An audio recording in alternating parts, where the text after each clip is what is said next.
Hi! అందరికీ వందనాలు తెలియజేసుకుంటున్నాను.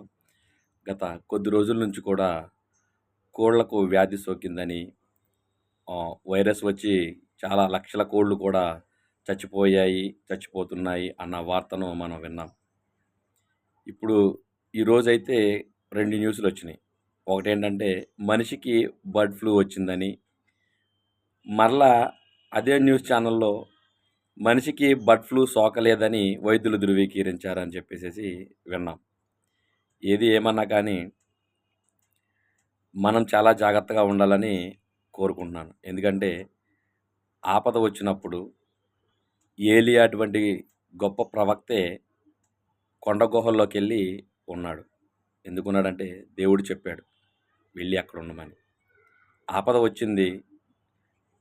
దేవుడు సమర్థుడే చేయటానికి. కానీ భక్తిపరులు ఉన్నారు అని తెలియటానికి భక్తిహీనులు కలుగచేశాడు. నీతిమంతులు ఉన్నారు అని తెలియటానికి అవినీతిమంతుల్ని ఏర్పరిచాడు. కాబట్టి ప్రమాదం జరుగుతుంది. వైరస్ మీద వైరస్ వస్తుంది. మనం స్పృహతో ఉండి ముందుకు వెళ్ళాలి. అదేవిధంగా ఇవన్నీ కూడా రాకడకు సూచనలేమో ఒకసారి ఆలోచన చేసుకొని, మారుమనస్సు పొందకపోతే ఇకనైనా మారుమనస్సు పొందేలాగా, ఆ మారుమనస్సు దయచేయమని తండ్రైన దేవుని వేడుకునేలాగా ప్రతి ఒక్కరూ కూడా ఉండాలని కోరుకుంటూ సెలవు తీసుకుంటున్నాను. Thank you.